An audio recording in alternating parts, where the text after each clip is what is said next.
Maar liefst 60 albums en 120 singles bracht hij uit. En hoeveel daarvan in de top 10 zijn beland, ik weet het niet meer. Het zijn er misschien 40 of misschien wel 60. En zelf is hij de teller lang kwijt. Al meer dan 40 jaar staat hij aan de top. En weet je wat nou zo gek is? Hij ziet er nog bijna precies zo uit als aan het begin van zijn carrière. Heel een beetje ouder geworden. Dames en heren, I proudly present onze guest of honor, Sir Cliff Richard. Hello. Welcome. Thank you. It's nice to have you here. Sit down. Thank you very much. Before we start our conversation, I have a very special thing for you. Look at the monitor. Okay. That's you and that's me.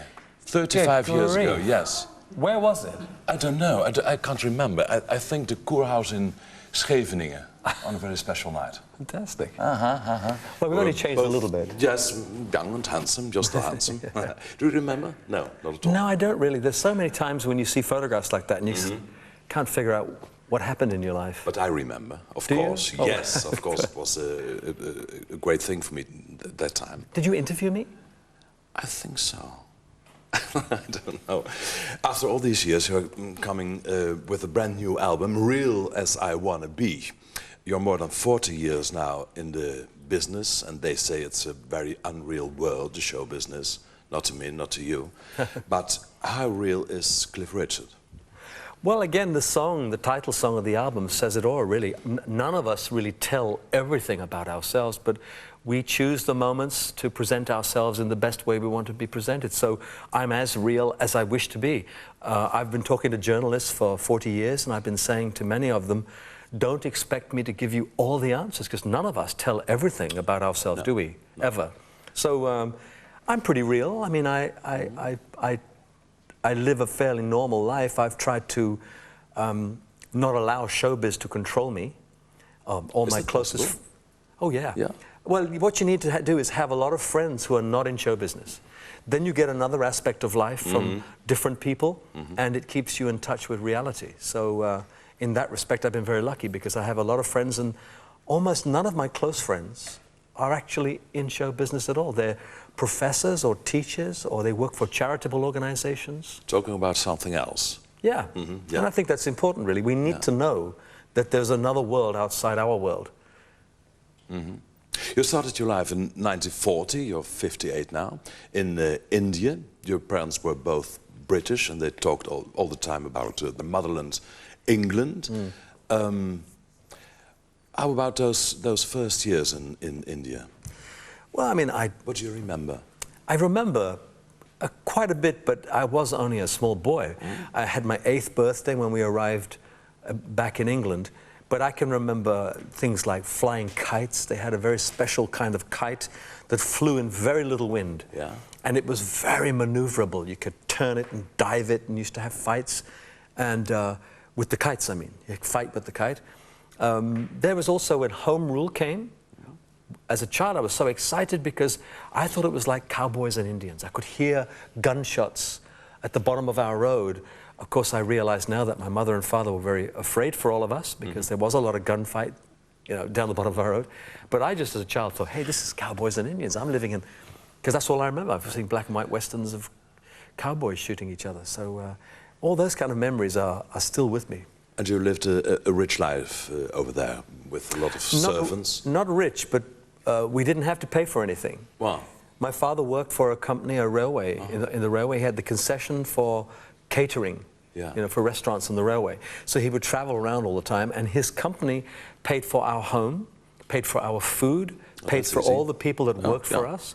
The only problem was that when we decided to leave India, because my father... After the independence? Because he never had any money of his own, he didn't buy anything, and so therefore we didn't own anything. And the only way he could buy the tickets to get us home was by selling the few things that he had. And when we arrived in England, we had £5 sterling. That's all? Yeah. So how was life back in England after the independence of India? Well, it was... New neighborhood, new friends, new enemies, perhaps, yes, but new school? I was reunited with a family who had already left India. And if it wasn't for my grandmother and also an auntie of mine, I don't know what we would have done, because England was still having problems of its own. Not so long after the war, there was still rationing. So that every week, you know, you had ration book for sweets and sugar, and certain things, butter and margarine and things like that. Yeah. So it wasn't a very easy time, although as a child, of course, it's only now I look back and I think, yes, I know that must have been difficult. But as a child, it was just a new adventure for me. Did the pupils in school accept you?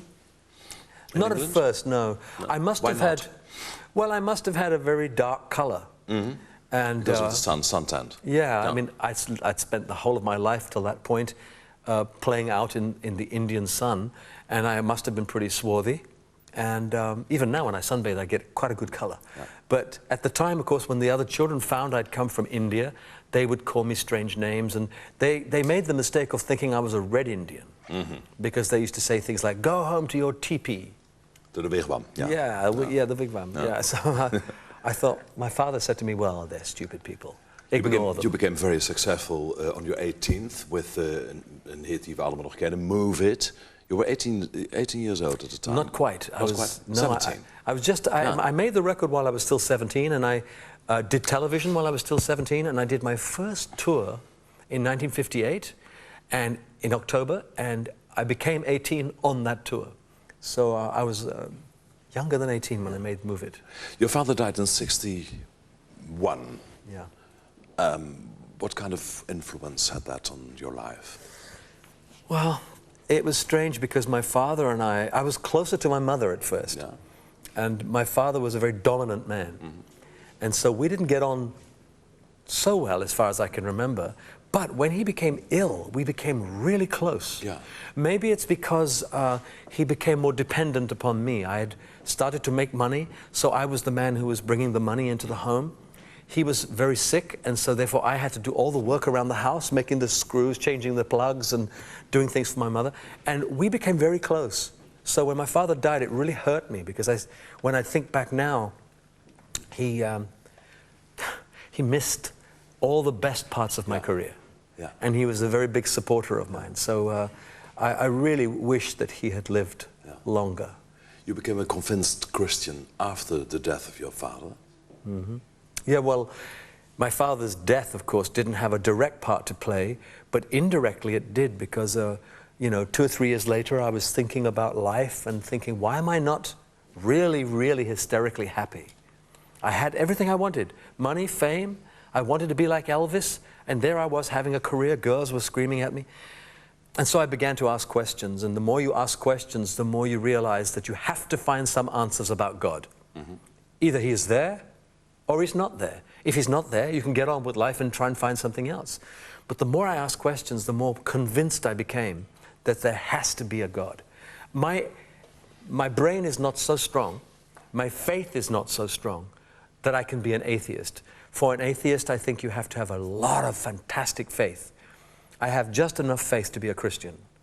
And it sees me through my life, and I only have to look at a tree, and I think, yeah, there has to be a God. So I became a Christian in 1965, and it changed my life around. And you still are. Back to the new album. How did you choose the songs? Where did you find the inspiration? Well, this time was slightly different. Normally, you know, in a way, the producer and I would be the main men to decide what songs. This time there were 4 of us. But it's a reflection of your life, of course. Well, the album? Yeah, well, I think so. They all are. Yeah. Because if you think about it, nearly every pop rock song is about, you know, various aspects of how we live our lives. Yeah. And so therefore, you know, my past albums also are a reflection. And I'm very lucky because I'm a singer-performer, and I like to sing other people's feelings.